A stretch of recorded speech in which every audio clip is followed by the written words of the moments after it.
neighbor. Welcome to Readeropolis.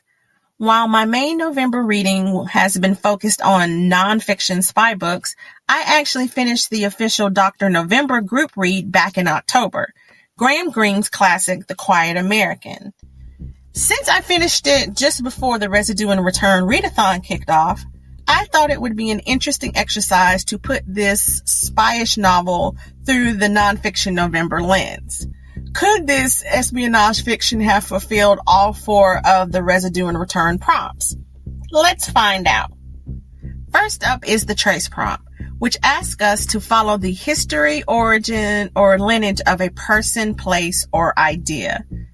This book is set in 1950s Vietnam, right at the beginning of the massive U.S. involvement.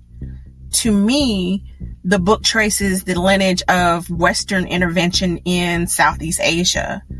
We see how the actions of a single, well-meaning yet disastrously naive American, Pyle, foreshadow the catastrophic path that the U.S. would take in the region. It traces the origin point of a conflict. So for the discussion, if The Quiet American were a trace read, what specific moment or dialogue best traces the origin point of Pyle's naive ideology? Next, we have the echo prompt, which focuses on concepts, ideas, or patterns that repeat or resonate across time. Greene wrote this book nearly 70 years ago, but the pattern of foreign intervention and the misunderstanding of local cultures sadly still echoes throughout almost every modern conflict. The central conflict between Pyle's idealistic American pragmatism and Fowler's kind of world-weary British cynicism echoes the continuous debate over isolationism versus interventionism that still shapes global politics today. So for the discussion, if The Quiet American were an echo read, what pattern or theme from the book do you feel echoes loudest in international headlines right now? Moving on to the ritual prompt, focused on habits, routines, or systematic practices. While the book isn't about code breaking, it is rich in personal rituals that tell us something about the main characters. Fowler's careful, systematic routine of avoiding commitment, his cynical detachment, and his reliance on opium are his personal rituals for survival. Likewise, Pyle's adherence to his political doctrine, always referring to his textbook philosophy, is its own destructive ritual.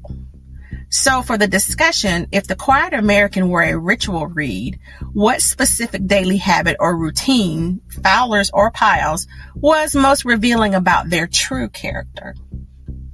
And finally, we have the archive prompt, which looks at dense research, collection, or preservation of memory.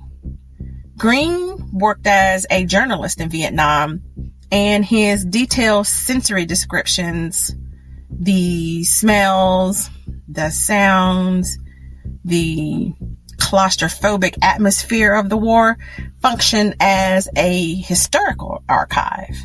The novel preserves the memory of Vietnam in that precise moment, a time of colonial decline and revolutionary struggle. It's an incredibly rich, preserved snapshot of a world that was about to vanish. So for the discussion, if The Quiet American were an archive read, which single scene or description would you archive to preserve the memory and atmosphere of 1950s Saigon? So there you have it. The Quiet American proves that a piece of literature can be analyzed through multiple prompts, fiction or nonfiction.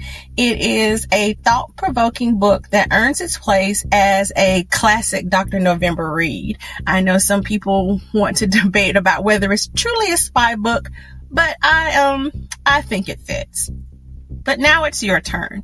If you've read the book, I've left all 4 discussion questions in the description box of this video.